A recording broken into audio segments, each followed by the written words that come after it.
Hola, ¿qué tal? Bienvenidos a un nuevo punto de encuentro. Les saluda Febe Cruz, directora de Noticias Monumental. Me acompaña Alejandro Meléndez, periodista de Noticias Monumental.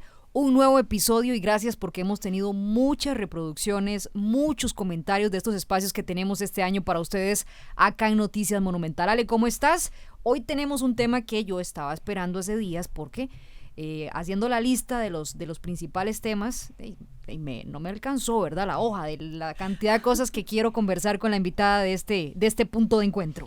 Hola, ¿qué tal, Febe? El saludo para vos y para quienes nos escuchan acá en Punto de Encuentro y nos ven a través de las redes sociales. Por supuesto, era un espacio que estábamos esperando para poder conversar sobre distintos temas que involucran la situación de la salud en nuestro país. Totalmente. Doña Mary Munive, vicepresidenta de la República, ministra de Salud, que hoy viene con el sombrero de ministra, porque ya en la asamblea les había dicho, ¿verdad? Vengo con el sombrero de ministra, no de vicepresidenta. Pero ¿cómo va todo, doña Mary? Bienvenida a Punto de Encuentro. Muchísimas gracias más bien por la invitación, Alejandro y Febe. Y aquí vengo con todos los sombreros que ustedes quieran. Bueno, pero hay nosotros actos sí. de actos y hay regulaciones de regulaciones y hay que respetarlas. Totalmente, vea, vamos a conversar como ministra de Salud en la mayoría de los temas. Porque yo le decía, doña Mary, entre todos los temas que yo encuentro para conversar con la ministra de Salud, todos me parecen prioritarios y todos me parecen importantes, pero hay uno que a mí realmente, más allá de ser periodista, como ciudadana me preocupa, y es qué vamos a hacer con nuestra basura. Apunté unos datos para hacerlo más precisa. Recuerdo que en octubre del 2024 el Ministerio de Salud alertó sobre esta disminución acelerada de la vida útil de los rellenos sanitarios acá en el Gran Área Metropolitana. Recordemos que tenemos la mitad de la población en el país aquí en el GAM, ¿verdad? Y eso ya es un problema también en la gestión de residuos. Tenemos el de la Uruca, ¿verdad? Que es el de la Carpio, y tenemos el del Guaso. La alerta que ustedes nos dan se debe a que ambos están en situación crítica, ya el de la Carpio, con vida útil cumplida, ¿es así? Sí, vean, tal vez aquí para ampliar un poquitito, desde abril del año pasado ya generamos una alerta, pero así en donde hasta propusimos un proyecto de ley porque de alguna forma si no se implementaban esos cambios al cortísimo plazo, la situación se iba a presentar, que es lo que estamos viviendo ahora. Y aquí le hago, digamos que esa recopilación, en donde en el país, en este momento, tenemos 7 rellenos sanitarios, de los cuales uno, que es el de la Carpio, tiene meses contados, porque ya sabemos cuántos meses contados, como para ser específicos. Aquí yo lo que les quiero decir y siempre tratar de que entiendan es que esto es como que yo tenga un vaso de agua y yo empiece a llenarlo de gotita en gotita. ¿Cuánto duro llenando el vaso de agua si lo lleno de gotita en gotita? Puede ser que hasta una semana pueda durar yo llenando esto. Pero si yo de una vez le vierto todo el chorro de un solo, se me puede llenar en un segundo. De ahí que si le vamos echando basura en la, digamos, intensidad y las cantidades de toneladas que se hacía esto el año pasado, como por ejemplo 1,000 a 1,500 toneladas recibía la Carpio. Terminó en 500 y ahora está entre 300 y 250.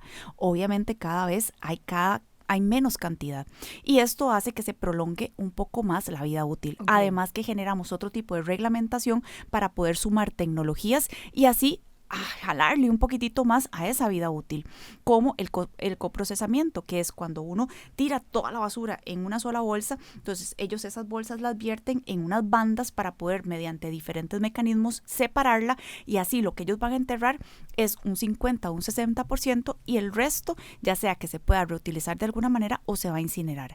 En fin, eso ha hecho que de alguna forma podamos extenderle un poquitito la vida útil. Pero el problema es que lo que queda ya es un piruchín y por eso yo llevé a todos los periodistas en un momento para que fueran con sus propios ojos a ver, porque ya no hay más capacidad de ampliación de más celdas y en el momento en que ese piruchín ya llegue a 1,005 metros sobre el nivel del mar, entonces se acabó la flor, se cerró. Pero eso no quiere decir que no siga ingresando residuos o basura, porque ahí mismo sumaron otra tecnología, que es una estación de transferencia. Y ustedes me dirán, ¿qué es eso? Una estación de transferencia es llevar la basura y verterla, por decirlo así, en un lugar que es como una plataforma y atrás hay uno de estos camiones que es como un contenedor grandes. Entonces ahí caben 3 camioncitos de estos que nosotros vemos recogiendo la basura, pero ahí los vierten. ¿Con qué fin? Con el fin de que este contenedor sea el que traslade a mayor distancia o a otro relleno sanitario o a otro parque ambiental esta basura. Entonces, lo que ahí, digamos, se maneja ahora es esta separación y esta estación de transferencia. Pero definitivamente... Para que nos dure un poquito más. Es así. Exactamente, porque ahí en este momento son 5 municipios los que están recibiéndose y el resto a la misma empresa que es la del Guaso, y ahora los que de alguna forma ya están venciendo sus contratos, imagínense, van a ir hasta Limón, que es otra subsidiaria de la misma empresa. Imagínense la ruta 32 ahora en fila india con esta cantidad de camioncitos. ¿Qué está pasando con el Guaso? Porque entiendo que también se ha complicado por el cierre de Los Pinos, es así. Y se le ha disminuido la vida útil al Guaso también, porque entonces no solamente el problema la Carpio, el Guaso también, que era el otro. Sí, vea, Los Pinos justamente cuando yo llegué todavía estaba abierto, ya para noviembre, diciembre, habían reportado ya digamos el cierre técnico y lo que le quedaba realmente eran 15 días para el cierre. Nosotros ya decretamos el cierre y ellos de alguna forma apelaron esto y lo ganamos en juicio, donde ya en enero efectivamente se generó el cierre definitivo. ¿Qué hizo esto? Que todas las comunidades de Cartago y todos estos cantones se quedaran sin lugar para vertir sus residuos. Claro. Y entonces tuvieron que generar estrategias para poder de alguna forma llevarlas a otros lados. Entonces, esta, digamos, cierre hizo que el Guaso y otros lugares como Montes de Oro también tuviesen que desviar estos residuos, haciendo que el Guaso no solamente pasara como de 26 municipalidades, ahora como a 32, que son las que está recibiendo, más las que de alguna forma la Carpio desvían, pero no importa la cantidad de municipalidades, es la cantidad de toneladas que tiene que recibir de alguna forma y que tolera por día, porque ahora está recibiendo entre 2.500 y máximo 2.800. Nosotros estamos muy de cerca fiscalizando esto porque de alguna manera no solamente acorta la vida útil, sino también esto pone en riesgo de que los sistemas, si se cargan más, pueden generar contaminación y por eso nosotros tenemos que tenerles ese límite y tope. Y ya por eso mismo todos los municipios se están articulando para que puedan generar acarreos a un lugar diferente, que es en este caso Limón.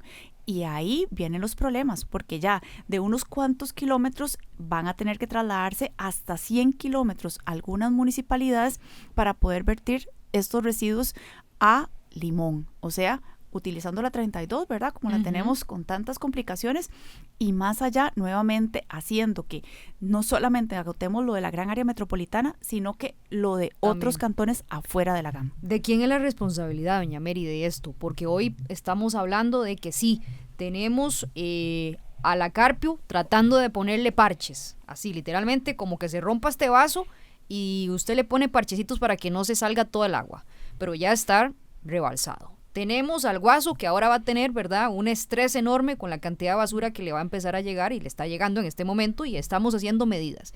Pero ¿de quién es la responsabilidad específicamente? Una gestión de años, municipalidades, Ministerio de Salud, de que la gente pueda estar incluso en el corto plazo aún prácticamente un colapso con la basura, que es que yo creo que no le estamos dando la importancia de esto, es dónde vamos a ir a dejar nuestros desechos. Y si se han sentido solos en ese mensaje que usted ha intentado colocar. Yo sí la he visto sola y eso es una opinión muy personal, la verdad. Sí, a veces, y yo lo repito siempre, me siento como predicando en el desierto. Y les voy a contar una triste historia, ¿verdad? Aquí para que todos lloremos un ratico. En el 2010 sale la ley 8839. Y aquí la gente que de alguna forma ya peina más canas que las mías, ¿verdad? Y que estuvo antes en el ministerio, nos contaba, y ustedes recordarán de Río Azul, como antes Río Azul era o es del Ministerio de Salud. En este momento nosotros generamos todo el proceso de post-cierre, ¿verdad? El manejo de lo que es esto que fue un relleno sanitario. Pero en su momento, cuando el Ministerio de Salud manejaba todo lo que eran este tipo de residuos, de ahí los gobiernos locales dijeron, no, nosotros queremos manejarlo. Y de alguna forma, esta competencia queremos que nosotros asumirla y por eso también cobramos impuestos. Y pasan esos camioncitos en todos los cantones. Cambiaron la ley y ahí le respondo su pregunta. ¿Quién es el competente para poder responder directamente a esto? Hay una responsabilidad compartida. Primero, en el artículo 7 y 8 de esta ley 8839 viene diciendo, las municipalidades les toca lo que es la gestión de la recolección, de lo que es, digamos, la el cobro de impuestos para esto, que todo esté cubierto, pero también en invertir en nuevas tecnologías, en incentivar que la población genere reciclaje y en recolectar separadamente. Y más allá, dice que tiene la responsabilidad de la disposición final de los residuos. ¿Qué quiere decir? Que tienen que tener un lugar para disponer todos. Y aquí les pongo el panorama. Los residuos normalmente uno los distribuye del 100%, un 50, un 60% son residuos orgánicos. O sea, todo eso que nosotros comemos, la comidilla que se quedó ahí, todo eso son residuos orgánicos. Lo que la gente se queja que huele horrible es la descomposición en un país húmedo de residuos orgánicos. Si usted saca eso, debería recolectarlo o compostarlo por aparte. ¿Quién es el responsable de que deberían incentivar todo esto? Los gobiernos locales, por ley. El restante está entre residuos valorizables, que también deberíamos separarlos y enseñarle a la población a empezar a separar papel, vidrio, metal, entre otros. ¿Quién es el responsable de pasar con un camión separadito para poder recolectar esto? El gobierno local, por ley. Y también están, por ejemplo, que usted quiere menos de 300 metros, una obra menor, no sé, quiere picar la losa sanitaria de algún lugar para cambiar el piso y esos residuos de construcción. Adivinen quién le toca las obras menores recolectar esos residuos en su comunidad. El gobierno local. Ahora cuénteme cuántos gobiernos locales pasan con recolección separada por ese tipo de residuos en este país. Dígame uno solo que pase por los residuos de construcción. Y ahí es donde el desconocimiento de las personas y sobre todo lo que viene en la ley como responsabilidad nunca va a ser match porque no hay esa cadena de eventos. El Ministerio de Salud, ahí sí, tiene una responsabilidad en generar la política pública, que la lanzamos justamente en abril del año pasado, justo porque cambiaron los gobiernos locales. Entonces yo no quería que me dijeran, yo ni siquiera había entrado, ¿verdad?, en diciembre del 2023. Entonces esperamos a que ya estuvieran nombrados y entonces en abril, como ya estaban todos por lo menos electos, ahí decir, esta es la política, estos son los 3 indicadores, necesitamos que los cumpla. En direccionar, en coordinar, en generar mesas de trabajo y en brindar todo el acompañamiento necesario para que de ahí esto no se convierta en problema de salud pública. Pero la responsabilidad directa de esta recolección recae en los gobiernos locales. De hecho, le preguntaba porque ahora que estamos con el agua hasta la basura hasta el cuello, ¿verdad? Incluso con proyectos de podríamos hacer un relleno en tal cantón. No, aquí no. Que los buzos, que huele feo, que mi casa pierde valor, que estar viendo camiones entrar, nadie quiere hacerse responsable. Y se lo digo así, ¿verdad? Con todo respeto, doña Mary, como que todo el mundo dice, salud.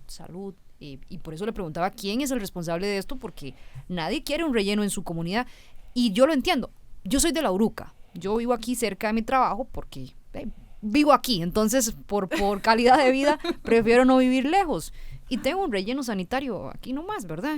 Y yo digo, sí, está el relleno sanitario y tenemos que convivir con todo lo que eso significa, pero yo creo que también las comunidades debemos entender que es una responsabilidad de todos. Lo que pasa es aquí no, allá sí. ¿Cómo es la cosa, verdad? ¿En qué quedamos con esto? Y entonces por eso le preguntaba quién es el responsable, porque señalan a salud y dicen, es un tema de salud pública, ¿qué va a ser salud? Pero nadie quiere tener un relleno en su comunidad en este momento que necesitamos hacerlo también. Vea, justamente por ese problema y porque de alguna forma si algo está más sensible en la comunidad es esa problemática de que todo el mundo produce pero nadie quiere asumirlo y los alcaldes o los regidores se sienten presionados por esta misma comunidad que los colocó ahí para poder definir lo que es el uso del suelo para un nuevo relleno. Entonces, esta presión yo le dije, no la tengan, no se estresen, pásenme el churuco a mí, y de alguna forma el Ministerio de Salud con una visión país genera un plan regional y puede ubicar en lugares estratégicos esta disposición final de residuos. Y así ustedes no se pelean con la comunidad y también evitamos problemas de salud pública. Pero ustedes han visto lo que han pasado y en esa transparencia que podemos de alguna forma tener con equipo técnico hicimos un levantamiento de todas las tecnologías y todos los potenciales lugares que en alguna medida ya los gobiernos locales tenían ubicado y eran proyectos que han dejado ahí empantanados y que por presión muchas veces del desconocimiento de la comunidad han cedido y han quedado ahí en el olvido. Entonces, creo que también hay algo que, bueno, Fernando Contreras, un gran escritor costarricense, pero que desafortunadamente dejó un trauma en todos, Única mirando al mar, a todo el mundo, ¿verdad? Le dicen, no, es que un relleno sanitario hay buzos, hay sopilotes, hay plagas, jamás podemos pretender tener eso en la comunidad. No, señores, vea, el relleno sanitario más nuevito es y tiene 20 años. Las tecnologías de ahora son otra cosa y aquí ya contamos con algunas nuevas. Entonces yo lo que les digo es, los invito a que vean, a que revisen, y también nosotros hemos adquirido no solamente drones con una donación del gobierno de Corea, sino también capacitaciones para poder sobrevolar los lugares, y ya no comemos cuento. Ya ustedes se van a dar cuenta próximamente donde hay una denuncia y nosotros ya fiscalizamos y verificamos de otra manera para poder darle tranquilidad a la comunidad. Y estas nuevas tecnologías, por ejemplo, en una isla como Japón, en Singapur y en otras latitudes, son el pan de cada día y todo el mundo convive con ellas y no hay ese conflicto. Pero muy bonito también quejarse de los olores, pero todo el mundo bota las cosas orgánicas.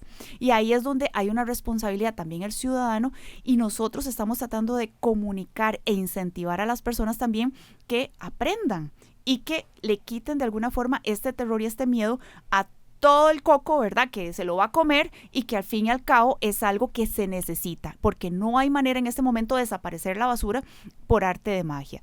Pero más allá, y algo que a mí me frustra y que me hace sentir un poco, digamos, de indignación, es que hay lugares o provincias completas, y se los voy a dar el ejemplo. Alajuela y Heredia en este momento y desde hace muchos años no tienen un lugar de disposición final de residuos y van y le tiran la basura a Punta Arenas. Cartago ahorita la está viendo negra oscura. ¿Por qué? Porque se les cerró, digamos que el lugar en donde disponían ellos, y ahorita tienen sensible esto y se han sentado en mesas de trabajo para poder buscar solución.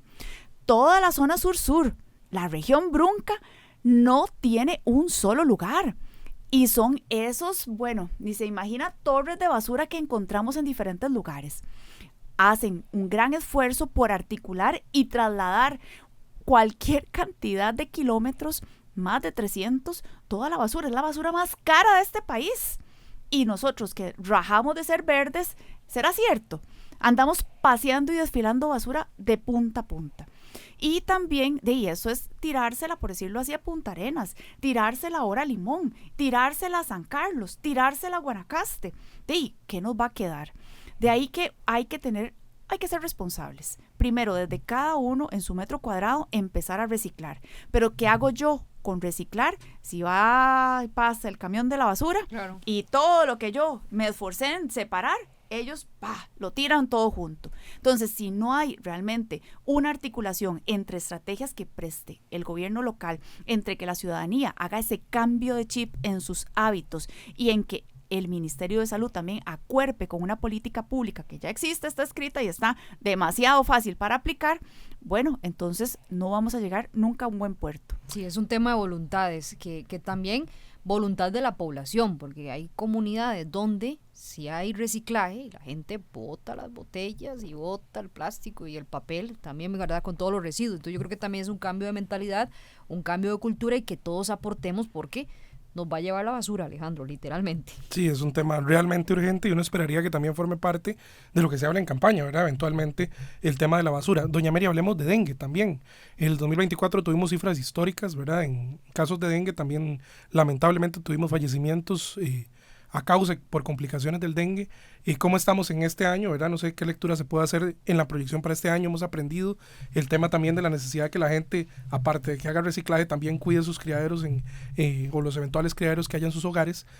¿Cómo avanzamos en ese tema? No sé si también nos puede comentar si se ha avanzado en algo o en qué estado estamos con el tema de una vacuna eventualmente para este flagelo, porque pareciera ser también una solución para el tema del dengue que nos ha estado afectando en los últimos 2 años sobremanera. Que antes de responder, doña Mary, que yo creo que la gente subestima el dengue hasta que lo ve cerca, porque todos sabemos, ¿verdad?, que los criaderos existen, y le cuento rápidamente, me pasó con un amigo que estuvo con dengue en diciembre y la pasó fatal, ¿verdad?, y fiebre y no podía salir, y un día de estos estábamos como en una finca y andaba repartiendo repelente a todo mundo, ¿verdad?, y hasta que lo vivimos en carne propia o alguien cercano a nosotros, dimensionamos lo que puede causar el dengue, que incluso registramos el año pasado muertes también, luego de un periodo largo sin muertes por dengue. Exactamente, vea. El año pasado fue el peor año en cuanto a la historia que ha tenido las Américas de casos por dengue. Hemos tenido 6 casos y ya ahora notificamos un fallecimiento más, entonces se va sumando para este año, ¿verdad? Uno adicional. Y ahí es donde no es que hay que cuidar los criaderos, no, hay que eliminar los criaderos. Deberíamos no tener absolutamente nada que potencialice el tener de alguna forma larvas para que estos luego sean potenciales vectores en mosquitos de dengue y de ahí nos piquen. Pero más allá, lo que usted decía, Febe, eso de poder después de haberse quemado, decir, ay sí, es que el fuego quema, sí. Por Dios, cuántos casos hemos tenido y cuántas personas la han padecido mal. Pero aquí no es que de alguna forma nos asuste de tener el dengue, sino que tenemos los 4 serotipos y si nos infectamos o nos pican diferentes serotipos y nos enfermamos, la posibilidad de tener dengue hemorrágico o dengue grave es mayor y podemos fallecer por eso. Entonces ya hemos tenido fallecimientos. Gracias a Dios y a todas las estrategias que hemos generado, no ha fallecido más población. Pero vean las estadísticas de Perú, de Brasil, de Argentina. Son centenares de personas las que han fallecido por esto. Y ahí es que, bueno, ¿qué vamos a hacer? Primero, continuar comunicándonos con la población y ahí ustedes son fundamentales. Pero ¿cómo cuesta, doña Mary? Porque desde que yo tengo uso de razón, sí. Escucho lo mismo de evitemos los criaderos. Campañas informativas para arriba y para abajo. Y a veces a uno hasta como periodista le digo, le da cólera ver que vamos año y año, ¿verdad? Rompiendo cifras de récord de dengue, porque el mensaje tiene que seguir. Sí. No podemos dejar de decir que, bueno, que tengamos precaución en X o Y cosa, pero cuesta mucho con las campañas. Ustedes están también con temas de fumigación, exacto, que sé que realizan una gran cantidad de fumigaciones al año. ¿Qué más podemos hacer? Porque la gente también está esperanzada. ¿Y la vacuna? Sí, vean, la vacuna, el asunto es que en el momento en el que nos presentaron los datos, la vacuna que de alguna medida está para poder colocar a la población y que tiene la mayoría de los estudios, no cubre el serotipo que es más prevalente para nosotros. Entonces, no de alguna forma nos ayudaría en la pretensión, que es cubrir a la mayoría de la población. Entonces fue descartada. Han corrido diferentes pilotos en el transcurso del año pasado, como a mediados, y estamos esperando que finalicen los estudios para ver si de esas nuevas, digamos, moléculas que se están analizando o nuevas vacunas, alguna sí ya cubre con eficiencia y eficacia lo que a nosotros nos pasa. Y entonces podríamos transpolar esto. Pero todavía no tenemos datos novedosos. En el momento que tengamos, créanme que serán los primeros, digamos, en darle conocimiento, pero más allá es que vean con la agilidad que hemos aprobado nuevas coberturas, ampliación de coberturas como la del virus del papiloma humano ahora a hombres, nuevas coberturas como el del virus respiratorio sincitial que no existía, hay en pocos países en Sudamérica, pero altamente exitosa y es la que de alguna forma nos mató chiquitillos el año pasado porque no teníamos cómo tratarla y entonces ya para este año, Dios mediante, esperamos tenerla y así seguimos, digamos, en el análisis constante para poder tener coberturas. Pero regresando al dengue, aquí hay un comportamiento y un hábito de las personas que tenemos que seguir recalcando en cuanto a los criaderos. Nosotros y los vectores que les llamamos nosotros, que son estos campeones que tenemos 300 en el país, pero se comportan como si fueran espartanos, ¿verdad? Como más de 10,000, cubren increíbles cantidades con su fumigación y también comunican a la población y hacen de alguna forma educación para que ellos vigilen lugares que tal vez ellos piensan que no son potenciales criaderos y de alguna forma se convierten en esto. Y seguimos capacitando al personal de salud porque entre más rápido yo capte a alguien que tenga factores de riesgo para que esto se pueda complicar y pueda fallecer, de mejor. Claro. Entonces, con estos métodos más sensibles y con los laboratorios cada vez más aguzados, por eso es que también hemos tenido un montón de enfermos, pero ¿cuántos nos han fallecido? Que entonces, para nada más resumir, la vacuna fue una idea, pero cuando ustedes ven que no cubre el serotipo que más circula en el país, se descarta por ahora hasta que aparezca una nueva dosis que cumpla con todo eso. Y en el monitoreo que ustedes hacen, ¿qué tan avanzados están esos otros Todavía proyectos? No están. Todavía no Y están. no se espera que estén para este año, por ejemplo. Estamos esperando, por lo menos para ir teniendo el corte. Acuérdese que hay varios estudios que corren al mismo tiempo, y en el momento en que haya uno y que hayan pruebas suficientes para los cuales nosotros podamos decir es segura y se presta para nuestra población, y se comparan o se extrapolan los estudios en X población con nuestra realidad epidemiológica, perfecto, le entramos. Pero hasta que no llegue ese momento, Claro, están como en entendible. una fase experimental todavía, o incluso todavía más previa. Exactamente. Sí, sería botar la plata popularmente con algo que no nos va a proteger realmente. Exactamente. Y nuevamente, las estrategias que estamos utilizando están funcionando. Entonces, uno busca Pese a esa cifra alternativas. histórica, doña Mary. Claro, pero es que aquí, Y digamos, fallecimientos después de tantos años. sí, pero es que nuevamente nosotros hemos tenido como nunca el cambio climático, el cambio en el comportamiento epidemiológico del mosquito, y de alguna forma que hayamos tenido 4 serotipos juntos, es como que usted de los 100 números de la lotería compró los 100 y compró 99 y de alguna forma, no lo pegó. Es porque hemos hecho todo el esfuerzo para poder controlar, porque era para que estuviéramos exactamente con el mismo comportamiento que han tenido las Américas. Y vea qué bien hemos podido controlar la enfermedad. Ahí es donde las estrategias han funcionado. Obviamente ocupamos asegurarnos de ellas y siempre vamos a estar vigilantes, pero hasta no tener una herramienta que realmente más bien llega a sumar a la estrategia, nosotros no le vamos a apostar. Eso no quiere decir que no sigamos vigilantes, y por eso les puse el ejemplo de todo lo demás. Si todo lo demás nosotros vemos funciona, vamos sumando y vamos sumando. Pero aquí yo no voy a exponer no solo presupuesto, sino de alguna manera condicionar la salud de la población por algo que yo no sé que le vaya a ser beneficioso. Ahora que estamos hablando de vacunas, doña Mary, la vacuna contra la fiebre amarilla, que eso se fue, ¿verdad? Como pan caliente en los vacunatones. No sabía que había tanta gente interesada en colocarse la vacuna. Yo tampoco, y menos en diciembre. Sí, un 26, un 27. Yo decía, aquí me va a acompañar soledad y melancolía, probablemente. Santa Claus, y llegaba a vacunarse. Entonces sí, yo decía, y no, qué cosa más increíble. Que entonces, bueno, ya tenemos esos vacunatones. ¿Planean más vacunatones? Esa es una pregunta entre direcciones. ¿El abastecimiento que llegó a farmacias privadas es suficiente para cuánto tiempo? ¿Saben si van a llegar más vacunas pronto para el sector privado? Y lo tercero, incluirlo en el esquema de vacunación. ¿Ya hay alguna proyección de periodos con eso?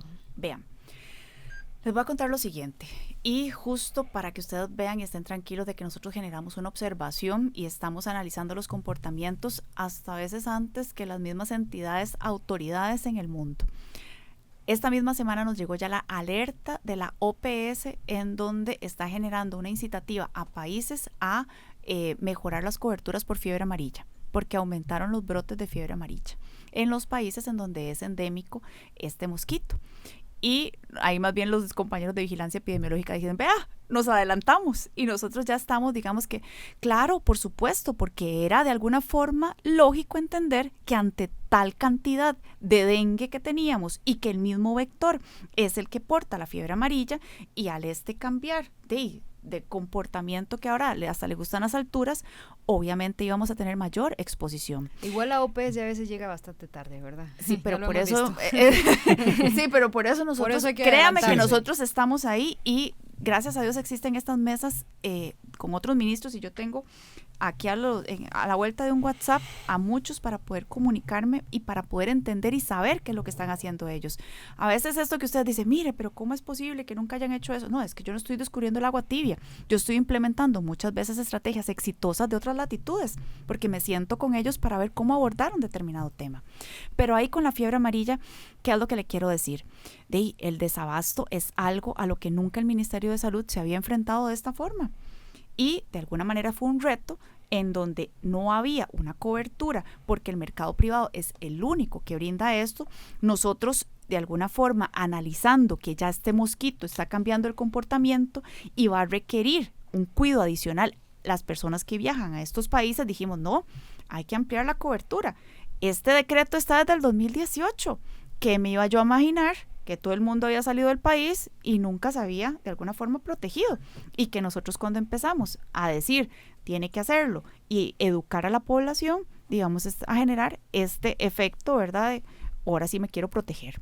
Entonces se acabaron las vacunas, se generó, digamos, que esta estrategia, trajimos y se fueron, como ustedes mismos vieron, como pan caliente, pero yo les iba diciendo, espérense conforme vayan pasando las semanas, dependiendo del comportamiento y de que efectivamente vaya llegando la vacuna al mercado privado, nosotros liberamos o no. Y ahí es donde ya está ahí en el mercado privado. Sí, hay un problema de abastecimiento por la red de distribución que cambió y porque también en África empezaron a haber más casos. Okay. Entonces las vacunas se desviaron un poquitillo para ese continente. Entonces el suministro del mercado privado está un poco condicionado, pero nosotros nos abastecemos de otro tipo de suministro y ahí es el suministro cuando nosotros activamos a los ministerios por el mecanismo de la OPS. Por eso es que nosotros podemos de alguna forma, en caso de urgencia, tener estas cosas muchísimo más rápido que el mismo mercado privado. ¿Qué quiere decir esto? Si nosotros vemos otra vez el mismo comportamiento, ya estamos anticipando articulaciones y ya generamos el trillo, como ustedes se dieron cuenta. Pero más allá, sí hay algo que teníamos ya desde el año pasado conversado, que es poner una estrategia preventiva. ¿Por qué? Con todos esos cambios políticos, ¿verdad? Se darán cuenta que el flujo migratorio va a generarse retrógradamente, o sea, vamos a tener una devolución de población migrante en tránsito que viene de zonas endémicas y que en alguna medida también nos puede exponer a otras enfermedades. Entonces, estamos ya generando una articulación con caja para poder vacunar preventivamente en zonas en donde sabemos que va a haber alto tránsito y también de garantizarle este suministro a otras personas que sean viajeros de estos lugares endémicos. Zona sur, zona norte, podría ser esas dos zonas que se priorizarían. ¿Y para cuándo, doña Mary? Ya se los estamos avisando, pero estamos afinando estrategias porque acuérdese que ya esto, cuando estamos generando esto es para que sea sostenible en el tiempo, para que ya sea un programa y no un proyecto. En estos momentos el Ministerio de Salud no tiene vacunas contra la fiebre amarilla. No, okay. no. Allá ya digamos que colocamos las que ocupábamos. Es lo que hay. Las que teníamos. Sí, y ya de alguna forma el mercado privado se abasteció. Estamos dándole seguimiento, pero siempre tenemos así como... Tienen la posibilidad de traer más. Por supuesto, eso siempre existe y de alguna forma estamos siendo vigilantes a lo que sucede. Pero sí, como les digo, ya presentamos esta estrategia preventiva en donde apenas terminamos de afinar ciertas ubicaciones y ciertos condicionantes que también tiene la caja para poderlo implementar dentro de la institución, ya podemos dejarlo como un programa permanente, pero obviamente para ciertas poblaciones que son las viajeras y las de migración en tránsito. Ok, entonces antes de que sea un esquema, ¿verdad? Para estas poblaciones que usted me comenta, sería un plan primero para las poblaciones que podrían estar más vulnerables exponiéndose pronto. Exactamente. Por el tránsito migratorio. Por el Exactamente. tránsito, okay. Hablando de desabastecimiento y medicamentos, este decreto, doña Mary, para disminuir los márgenes de ganancia de los medicamentos y bajar el precio a las medicinas en Costa Rica, que tenemos precios altos en comparación a otros países, ya generó que muchos sectores brincaran altísimo, ¿verdad? Y dijeran, no, ¿cómo es eso? Eso va a generar que haya un desabastecimiento de medicamentos o que traigamos medicamentos que no son tan de buena calidad. ¿Cómo responde el Ministerio de Salud a esas críticas a este decreto? Vean, yo lo que siempre he tratado de decirles es que vean el decreto, revísenlo bien y la única parte que viene de salud es que estamos hablando de medicamentos. Los márgenes los regula el MEIC, los precios los regula el MEIC. ¿Qué hace el Ministerio de Salud y por qué salió ahí en la conferencia de prensa justamente a hablar del desabastecimiento? Porque ya este tema lo hemos analizado, digamos que a profundidad, y hemos revisado lo que hacen otros países cuando sucede lo de los costos tan altos en medicamentos. Y lo primero que pasa es el desabastecimiento. Entonces, automáticamente se activan ciertas articulaciones que tienen los ministerios de salud para poder suplir esta necesidad. Y ahí es donde fue coincidente que justo ante el desabastecimiento de una vacuna, que es algo mucho más complejo por todo lo que se tiene que manejar de cadena de frío, entre otras cosas, les dijimos, vea, ya el Ministerio de Salud está respondiendo. Nunca lo había hecho. Entonces, así como que amenazas de desabastecimiento, este ministerio no las tolera. Pero aparte de esto, sí hay de alguna forma estrategias propias del Ministerio de Salud que se suman a esta para poder mejorar el acceso no solamente a nuevos registros, a nuevas moléculas, sino también para bajar el costo.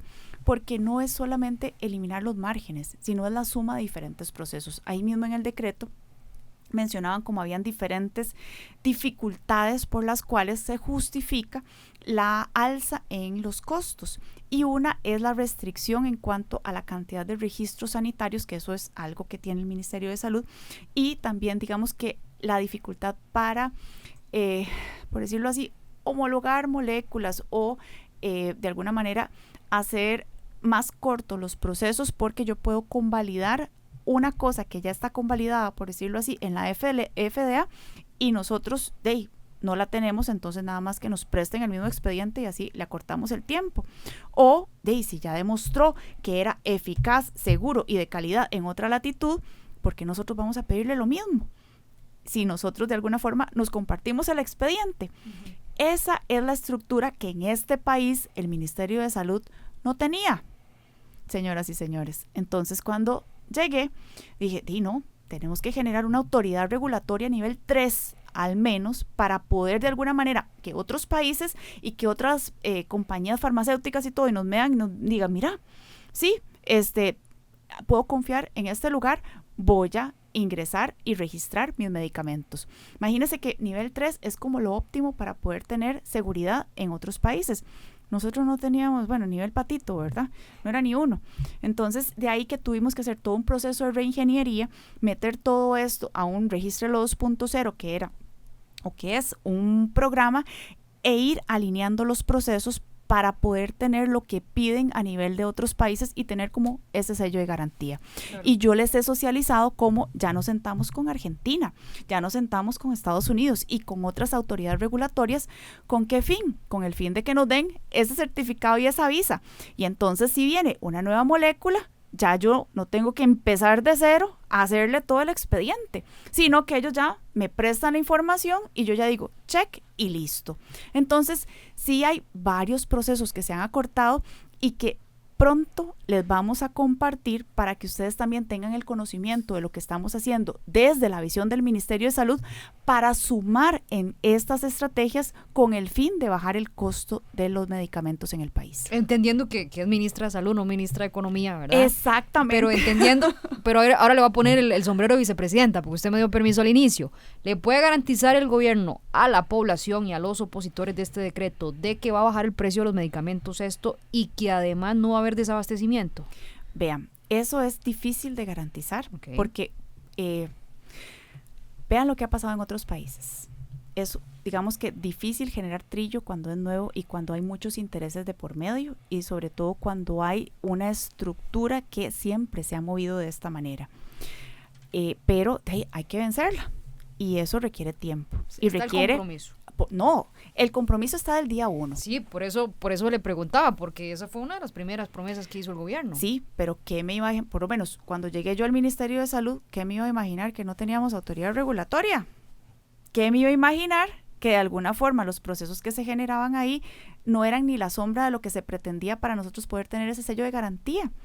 Y de alguna forma sí se requiere y se hizo toda esta reingeniería para poder tener ahora estas calificaciones que ya verán, ¿verdad?, cómo hemos avanzado en esto. Pero si no tenemos la estructura y la base para poder construir, estamos, digamos, cimentando en terreno pantanoso. Entonces, ya yo les puedo asegurar que en este momento y en acompañamiento con la OPS hemos generado esta autoridad regulatoria con el fin de poder tener no solamente inyección de recurso humano, nuevos procesos, acortamiento e idoneidad en cuanto a toda la digitalización del paso a paso, sino también la certeza de que el proceso que estamos realizando también es, digamos, beneficioso para todas las personas que quieran de alguna manera invertir en este país y registrar sus medicamentos. Doña Mary, volviéndose a poner el sombrero de ministra de Salud, Nos quedan pocos minutos, pero vamos a aprovechar estos últimos minutos. Estamos a 5 años de haber vivido una pandemia, ¿verdad? 5. Sí, en marzo cumplimos 5 años.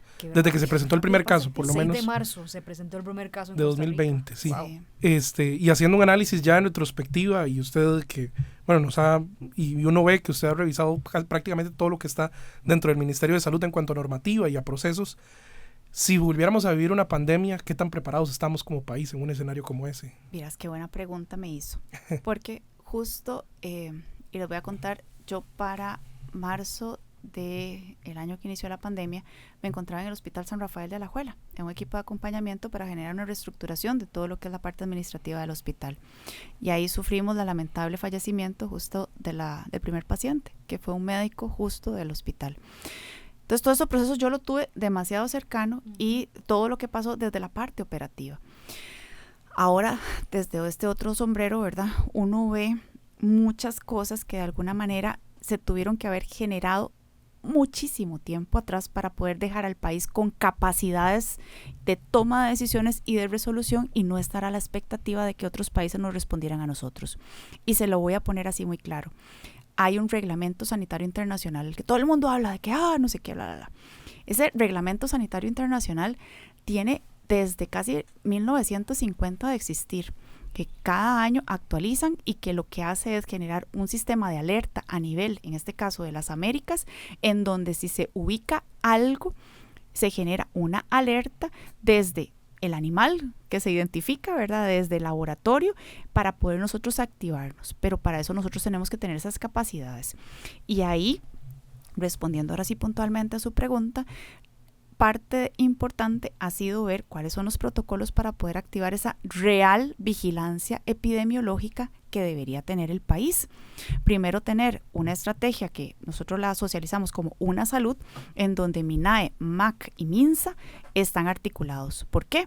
Porque este tipo, digamos, de virus, ¿verdad?, a veces saltan de lo que son los animales, ya sea silvestres o ganado, entre otros, a el ser humano.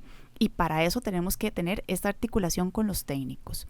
Tenemos que tener los laboratorios alineaditos y afiladitos para poder hacer esta determinación. Y otro, tener también las capacidades para poder reaccionar y comunicarnos entre nosotros y alertarnos. Entonces, de ahí que parte importante ha sido, créanme que ahorita tenemos laboratorios como los del CDC en el Inciensa. Fue un año, digamos, de articulaciones y todo, pero ya nosotros antes tardaban, bueno, todavía siempre se hace ese control, se manda una muestra ante una sospecha de un caso en el país y la recibe el CDC de Estados Unidos y tardamos a veces hasta una semana en recibir la respuesta. Ahora nosotros tenemos laboratorios que en tiempo real nos están dando, sí, preocúpese, aíslelo o no. Entonces, la bioseguridad y toda la estructura, el equipamiento y, digamos, el sistema de aire acondicionado y todo lo que tiene que tener estos lugares, ya, digamos, durante mi gestión han quedado instalados. Y otro también, la articulación de una salud que está corriendo y somos el primer país de alguna forma de COMISCA, que es la Comisión de Ministros de Salud de Centroamérica y República Dominicana, que está pilotando esto. ¿Con qué fin? Con el fin de que en el momento en que suceda algo, inmediatamente se articula y podemos de alguna manera tener posibilidades de, digamos, preparar estrategias para mitigar cualquier riesgo. Estamos mejor preparados.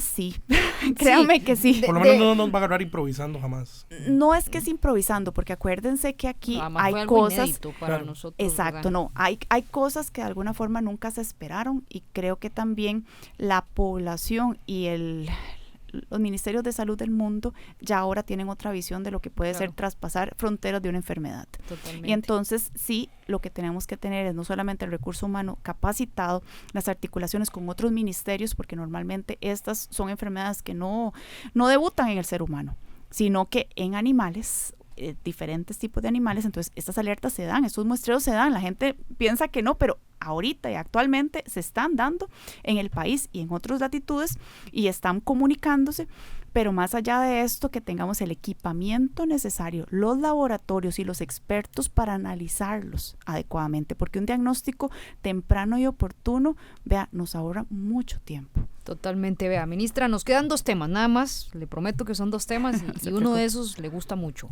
El otro no sé, ya le vamos a preguntar. Pero sé que usted tiene muy buen sentido del humor. ¿Usted ve memes? A veces sí. ¿Le llegan? Sí, bastante me llegan. Desafortunadamente, bueno, ¿verdad? Unos más... No sé si ha visto a Calamardo, que está en una ventana y afuera están Patricio y Bob Esponja jugando. No. Bueno, hay un meme que está Calamardo así, viéndolos así como por la ventana y él está triste porque ellos están jugando. Ajá. Entonces yo me imagino los cartagineses viendo a los puntarenenses, ¿verdad? que están celebrando con su nuevo hospital y a los del hospital geriátrico que ya está avanzando el proyecto. Es un chiste cruel, eso es un chiste cruel. Por eso, pero así están los cartagineses. De hecho, los he escuchado porque tengo varios amigos de Cartago y me dicen, qué dichosos esos de Punta Arenas, veo el hospital que les hicieron, el mejor de Centroamérica. ¿Qué le dice hoy a los cartagineses la ministra de Salud sobre el nuevo hospital, doña Mary? Porque ya llevan mucho tiempo esperando y ya tenían toda la ilusión. Esta empresa los dejó, ¿verdad? Guindando, los dejó así como calamardo, viendo desde atrás, ¿verdad? ¿Qué le dice usted a los cartagineses? ¿Qué va a pasar con esto? Vean, lo que le digo es que primeramente hasta se puso en el portafolio del Plan Nacional de Desarrollo e Inversión Pública en el sector salud, en donde es prioridad para el país y para este gobierno tener un hospital en Cartago. Y de ahí que nosotros de alguna forma nos abocamos a que estuviese todas las gestiones adecuadas y pertinentes.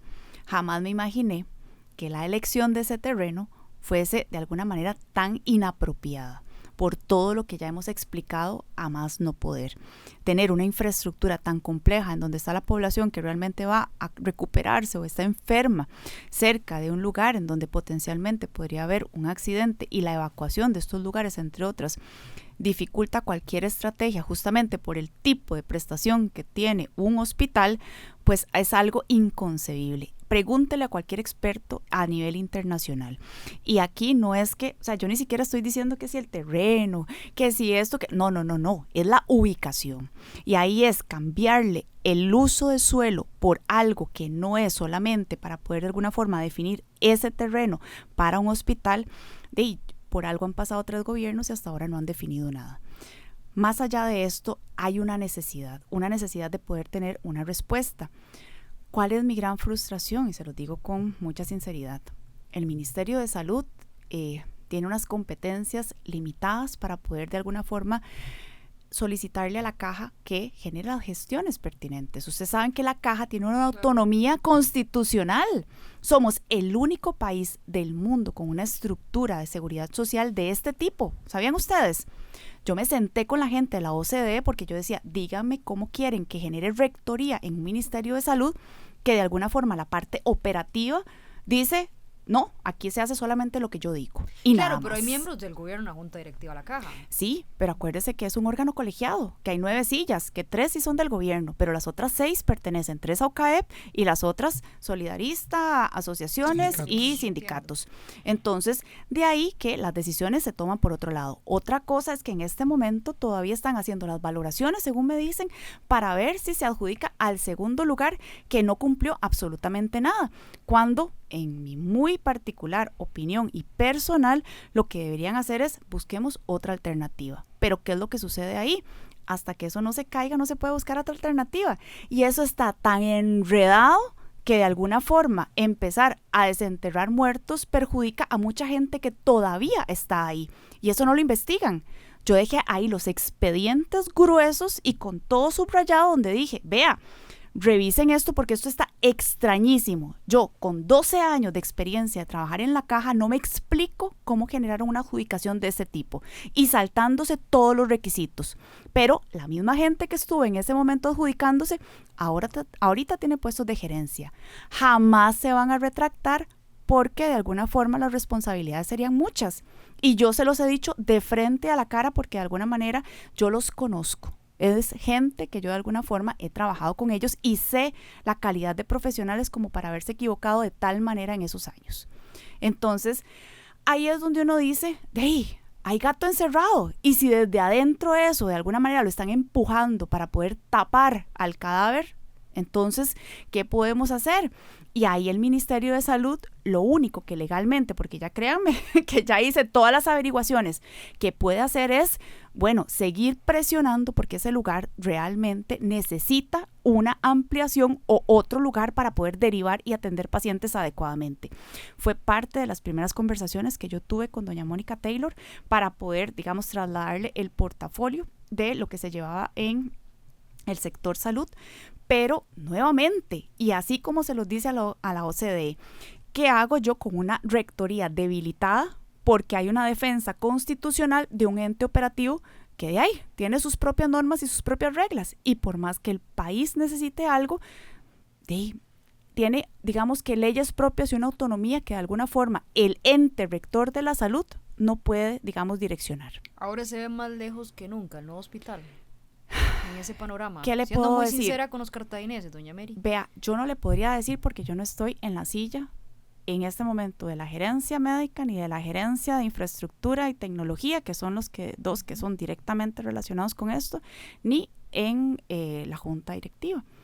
Y de alguna manera también yo no podría de alguna forma, digamos que saber cuáles van a ser las decisiones que tome muchos dictámenes que se están solicitando para poder ya dejar finiquitado esto. Pero en algún momento recuerdo que se anunció, por ejemplo, que se estaba conversando con el TEC para el Consejo Universitario del TEC lo rechazó de esa manera, pero si se hizo una revisión para determinar que esa era una posibilidad, no sé si hicieron alguna otra valoración de otro terreno que se pueda proponer y poner en la mesa, como en ese momento se hizo con el Tecnológico de Costa Rica. Vea, don Alejandro, yo de esa visita al TEC nunca supe nada. Yo no tengo la menor idea, digamos, de otras valoraciones que haya hecho propiamente la parte de la caja, porque acuérdense que somos dos entidades completamente diferentes. Y también hay que recordar que las decisiones que tome la caja no son vinculantes con respecto más que a su portafolio, a sus necesidades y a su crecimiento. Ve ahí, digamos, lo difícil de la gestión del Ministerio de Salud y que creo que hasta la pandemia o hasta ahora que ustedes yo les he dado a conocer lo importante que son las actividades que realiza el Ministerio de Salud, muchas de las poblaciones ni siquiera sabía, porque conceptualizan salud, inmediatamente Caja Costarricense de Seguro Social, siendo la caja el ente operativo y no el ente rector de todo lo que conlleva salud en el país. Entonces, vean nuevamente que hay que hacer de alguna forma un balance y una discusión en cuanto a la pertinencia de este tipo, digamos, de regulaciones o leyes existentes y ver si para el momento que estamos viviendo es viable darle continuidad para poder tener una real cobertura y una gestión oportuna y eficiente de la prestación del servicio, desde la construcción de una infraestructura hasta la contratación de especialistas, que ese es un tema, digamos, para mí altamente frustrante, porque ni en una declaratoria de emergencia se pueden hacer las gestiones, porque aunque la caja tiene una autonomía que ni siquiera debería pedirle permiso al Colegio de Médicos y Cirujanos, así como se los pasé a ustedes en una nota, en donde hasta hay dictámenes de la Procuraduría, en donde hasta hay antecedentes porque no estaba... Dice lo contrario. Pero es que nuevamente, esto ya ha pasado antes y de alguna forma el Colegio de Médicos, desafortunadamente creo que la visión que tiene de fiscalización del ejercicio de la profesión dista mucho de lo que es las necesidades del pueblo y la atención de la población, y lo que ahora, por ejemplo, en un maravilloso hospital de Punta Arenas está con una capacidad ociosa increíble. Ayer lo conocí, ayer tuve la oportunidad de ir a hacer una visita y hasta a uno se le salen las babas de ver esas unidades de neonatos y esas salas de cirugías y ese equipamiento de última tecnología. Solo, triste y abandonado, donde hay fantasmas pasan. Aquí cerquita, 7 salas de cirugía vacías. Allá en el Calderón Guardia, 10 salas de cirugía vacías. ¿Por qué? Porque no han permitido que especialistas puedan empezar a trabajar. Cuando la caja perfectamente tiene la autonomía suficiente para decir, no señor, yo puedo contratar. Y ahí es donde, ¿qué está pasando? ¿Quién realmente está teniendo tomada esa institución y en manos de quién estamos? Entonces, nuevamente, si el Ministerio de Salud tuviera la competencia para poder hacer como hicimos, se desabasteció el mercado, y qué pena, nosotros compramos. Automáticamente nosotros autorizamos el ingreso porque nosotros contratamos, hace rato esto se hubiera solucionado, acuérdense de mí. Pero como no tenemos esa autonomía, yo hago eso y mañana tengo una comisión investigadora, ¿verdad?, por injerencia en una institución autónoma. Entonces, vean, estas son discusiones apasionantes, discusiones en las cuales son de salud pública más que de política pública, pero que tienen que de alguna forma abrir los ojos a la población, en donde si esa Costa Rica de hace 90 años es la misma que tenemos ahora, y si los comportamientos tanto en salud como en crecimiento demográfico y comportamiento de las enfermedades se prestan para que nosotros estemos en este estira y encoge. y si podemos flexibilizar, así como hemos hecho muchas cosas, la parte de ingreso de profesionales en este país. Y aquí quiero cerrar, o sea, la fuga de especialistas no es del país. La fuga de especialistas es una necesidad de todos los países del mundo. Siéntese en Europa, siéntese en Canadá, siéntese en Estados Unidos. No hay gente que quiera capacitarse. La fuga de talento se da en muchas latitudes y entonces generan políticas migratorias específicas para este tipo de profesionales con el fin de contar con ese recurso humano. Y cada vez más se acercan a estrategias de digitalización, de inteligencia artificial, para que cosas que se puedan sacar por medio de técnicos y este tipo de herramientas digitales sean hechas por esos y agarramos al profesional para hacer labores diferentes. No. Aquí entonces nos salen los sindicatos, ¿verdad? Para cuidar todo su metro cuadrado, o dicen que jamás tenemos que generar estrategias de retención, cuando de ahí, ¿a quién se le puede obligar a estar ahí? ¿Dónde está aquí la esclavitud, ¿verdad? Puesta en piedra. Por Dios, esto ya se hace en otros países. ¿Por qué no lo hacemos en Costa Rica? Ministra, muchas gracias por estar con nosotros. Creo que nos faltó programa para un montón de temas más que teníamos para conversar con usted acá en Punto de Encuentro. Es mucho el trabajo que hay que hacer, por lo visto, ¿verdad? Y por todo lo que usted nos cuenta. Es mucho también el trabajo que están haciendo en iniciativas también muy positivas para la población. Leí un día de estos y la presentación de Se Cuidan, por ejemplo. Tal vez en un minuto nos cuenta de qué se trata para que la gente lo escuche también. Vea, eso es algo bonito. Vea, ya cambió el mood. Sí, bonito que se relaje. Ya no puede ser el final, ¿verdad? No puede terminar así. No, es que una escena postcrédito, después de una película así triste.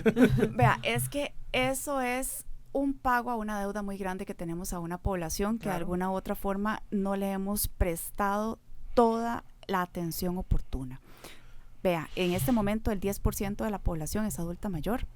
Del 2050 más o menos el 20% al 25% va a ser adulta mayor. Todos nosotros en ese momento vamos a estar peinando más canas. ¿Qué quiere decir? No hemos invertido suficiente en mantener calidad de vida en esos años. Y peor aún, cuando uno va a las comunidades, hay muchos adultos mayores que son independientes, que cognitivamente están bien, pero que le dicen a uno solo como 1 o 2 veces por semana, porque eso es el horario que tiene, el lugar o el centro de uno al cual puede ir. Usted no se imagina lo que a uno le rompe el corazón ver esas historias en un país que, supuestamente todos tenemos por lo menos el arroz y frijoles garantizado. Tenemos Ensinay para poder tener un montón de esa cobertura en los chiquiticos, pero nadie piensa en los adultos mayores, se nos olvidó. Y entonces es tristísimo encontrar noticias o que ellos mismos le digan, yo ya hasta me había echado a morir, ya ni me levantaba de la cama, porque aquí no me dan trabajo, nadie me cuida, no tengo, nadie que de alguna forma pueda saber de mí, mejor lléveme Dios. O sea, eso son las notas del día a día de este tipo de personas en pobreza extrema.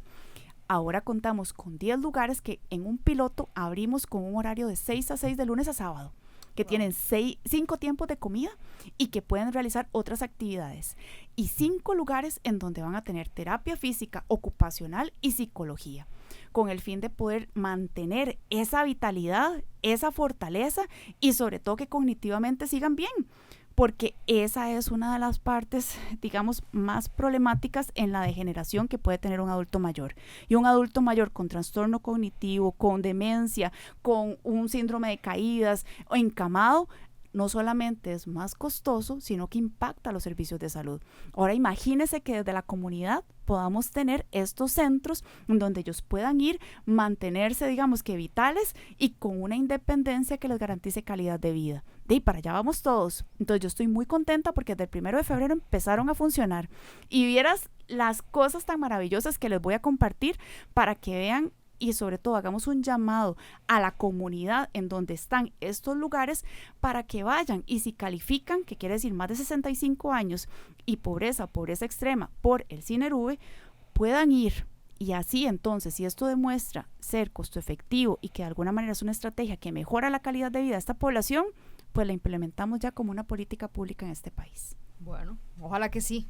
porque esa población, todos vamos para allá, decía usted, va a ir creciendo y necesitamos ese tipo de espacios también para garantizarles los derechos a esta población. Doña Mary Munive, muchas gracias por estar con nosotros. Muchísimas gracias más bien por la invitación. Sí, nos faltó más, ¿verdad? Disculpen ahí la emotividad, pero es que son tantos temas y uno quisiera hacer tanto, pero yo creo que hemos hecho un muy buen primer paso, generar estructuras, bases, planes, políticas públicas con el fin de que demos continuidad a líneas claves en este país y sobre todo para el cuidado de la salud y el cuidado de una población tan sensible como la adulta mayor.